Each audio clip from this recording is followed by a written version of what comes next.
Hi there, before we start the reaction video, I wanted to share something with you guys that's been going on with our family recently. But if you'd rather just watch the reaction, please skip ahead to this time and yeah, you can just enjoy the reaction. But for the rest of you, we just want to share some updates. So many of you probably realized that we've just not been as active in replying to the comments and the messages that you guys leave down below. We really appreciate that you've been sending, but we just haven't had the time to do it, and it's probably because of some things that we've been facing as a family. So towards the end of last year is when we found out we were expecting our second child, and we've been saving to buy a slightly bigger house than the one we live in now. For a few different reasons. The big one is we really want my parents to come live with us. I know this is a very Malaysian or Asian concept to have multiple generations living together, and we really just think that's an important part of our family unit. And also it really helps all of us. It helps save money on housing. It's great that my parents can help take care of the kids, and the kids can spend more time with their grandparents, which is huge.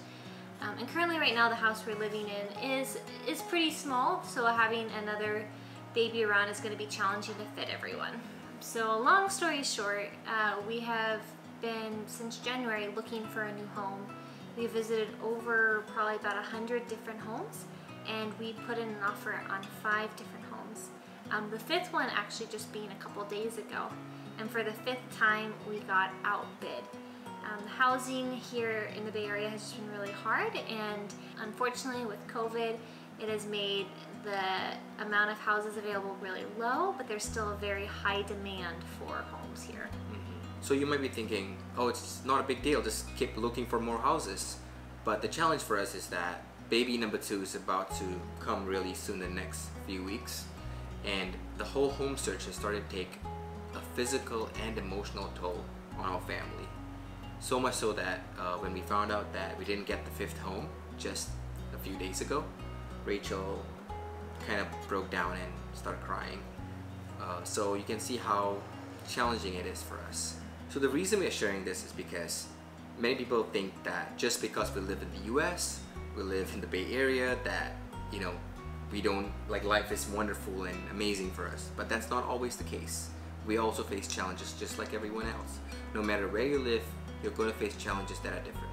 And so we just wanted to share this with you and just kind of take you through the journey of the things that we've been going through. Before jumping into the reaction, if our videos have brought any value to your lives, please consider subscribing. It's really simple for you. Just scroll down and hit the subscribe button. However, to us, it really means the world and enables us to make more videos for you to enjoy. Alright, let's watch the video now. Facebook says that my Malaysian video, the best video that I've ever made, promotes false, misleading, deceptive claims. The coronavirus hits Malaysia. Malaysia was in some serious trouble.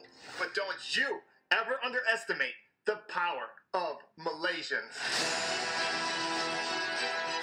Not only did I use accurate facts and even source many of the areas where I got the information, I also had 30 YouTubers do fact checks on it and review the video. And the only thing I found out from their reviews was that there was more things I should have included that Malaysia had done, like giving free internet. This is frustrating because a country like Malaysia often gets ignored. When you look at countries that did amazing fighting COVID-19, it's all about Western countries or maybe Taiwan, but a country like Malaysia is completely off the map.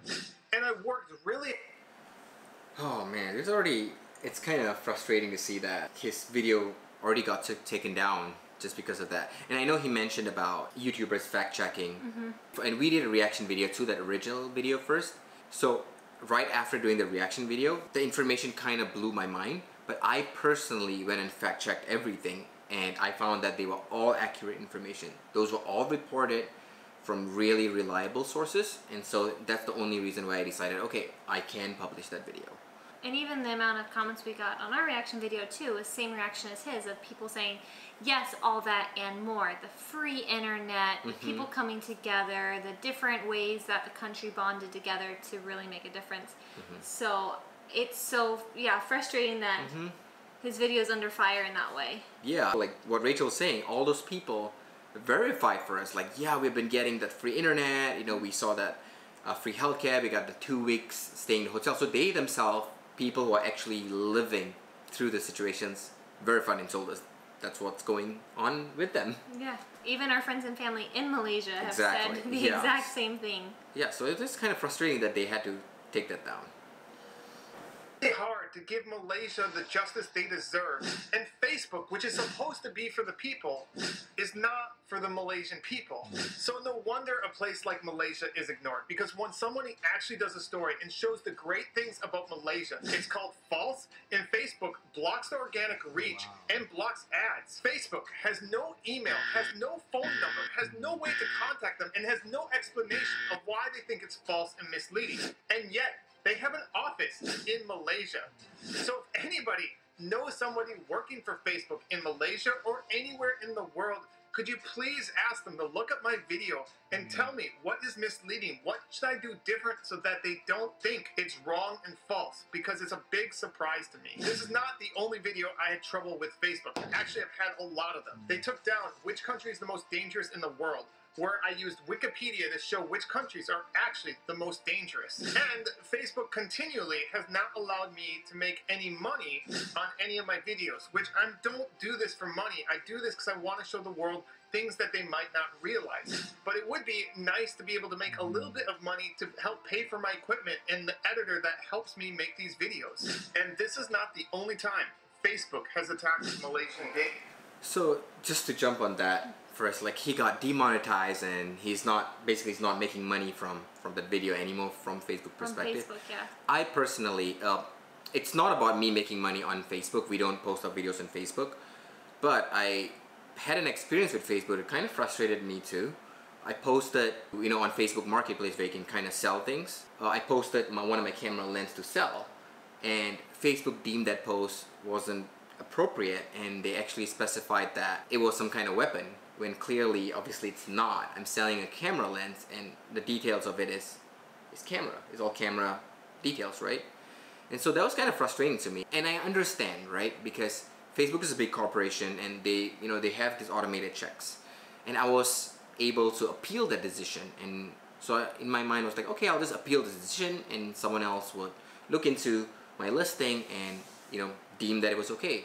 And so I went ahead and appealed, and the result came back that no, it's still not appropriate. It was kind of frustrating, and I was forced to not be able to sell that item on Facebook. Again, not saying that people at Facebook are wrong or Facebook as a company is wrong. Like, we love Facebook. I use Facebook, and I think it's a great platform for me to connect with my friends, my family back in Malaysia, and all around the world. So that's really amazing. So Facebook is an amazing platform, but it's kind of frustrating that there are some flaws still there that can be improved. Yeah, it seems like their censoring is very arbitrary. Like you were saying, that there's no real reason given to what the incorrect facts and misleading information was. And that's also really frustrating that there's no way to contact them. Yep. So I'm hoping he finds someone who works at Facebook. That'd be amazing. I'd love to hear Yeah. any type of follow-up from him. So we'll be keeping an eye out and letting you guys know that as well. Yeah. Videos or Malaysians. For example, Epic Asian has had a lot of trouble with Facebook. He uploaded a great video, and it got stolen, downloaded, and re-uploaded on a different channel. And then Facebook actually gives Epic Asian a notification that he had stolen and used information from the video that was his that got re-uploaded. How crazy is that? And he had a ton of troubles when he tried to talk to Facebook about it. I think it's best to just let him speak about it. I have no way to talk to them. I want to apply for the copyright manager. They don't let me apply for it. I tried to apply for a blue tick. They say no, we close your case. Recently, I know another Malaysian couple got hacked. They went to the Singapore Facebook headquarters and they ignore her also. They are so much bigger than me and they ignore her. To be honest, I don't think Facebook will help us, because I think Facebook don't like Asian. And I'm not sure why Facebook doesn't seem to treat Malaysians fairly. But I think with an organization as huge as Facebook, it's so important that they treat all people, creators, and countries equally. And so, if anybody knows anybody at Facebook, please private message me. As I travel to every country, I soon discovered the world to be very different than I imagined. I make videos to show the other side of places unfairly treated and ignored. Follow to learn more. Warning, be prepared to be surprised by what you might learn. Wow. It just breaks my heart because it's somebody trying to, without really any gain. It's an American promoting Malaysia. He's not a Malaysian promoting Malaysia. It's so crazy to me that his information would be blocked, that he would have to go through all these hoops and jumps just to get this out there. It's just, wow. Yeah, and so I understand his frustration when, you know, when Facebook as a company, he makes these videos as a living, posts his videos hoping to get some money out of it, and we as creators, we understand. I understand that. You know, we don't get a lot of money from ads from platforms like Facebook and YouTube, but we do get some money, and it goes to, you know, all the effort, all the equipment that we buy, all our time that we put into making this video. So I understand that struggle, and it's so painful when you just get that all blocked and you get demonetized. It's kind of frustrating, especially that you don't have a way to reach out to someone for help and reach out to kind of prove like, no, this is right. You know, I don't think Facebook is, you know, personally, I don't think Facebook is targeting Asians or Malaysians per se. I think this happens to just anyone. In this circumstance, it just happened to be Malaysians and Asians, right? So it could happen to anyone. It happened to us. Yes, I'm a Malaysian, but I'm living in America, and this has happened to me too. So I think that a company as big as Facebook should try to put together some sort of process and have people to actually do these kind of checks. Even similar to an example from one of my YouTube videos, I had a copyright infringement because someone thought that I was using a music that I wasn't supposed to use to, which was actually a free music, and YouTube put a copyright infringement in my video, and I was like, okay, let me appeal this decision because I know that that isn't true. And within, you know, several weeks, you know, the copyright infringement was taken away because YouTube deemed that, yeah, you are right. I appealed and was successful, and now I can monetize that video. So if there was some sort of like actual people going in and reviewing these kind of decisions that are really harsh, I think that would actually improve the whole situation. Just to have better systems in place. Yeah, just to have better systems. More fairness across the board. Yeah, especially for a channel like The Other Side of the Truth, because they really post really controversial stuff, and they post things that are truths that are happening in different sides of the world, right? So I feel his frustration, and I hope this video can kind of shed some more light to more people that know his videos have 100% true facts there, that we have actually verified it ourselves. And I know he talked about 30 YouTubers that have verified. We are not any one of those 30 videos. We are maybe 31. If you watch this, guys, share this video, share even his video, so that more and more people are aware of this, and that he can find a resolution, and that he can start monetizing his videos in Facebook again. Yeah.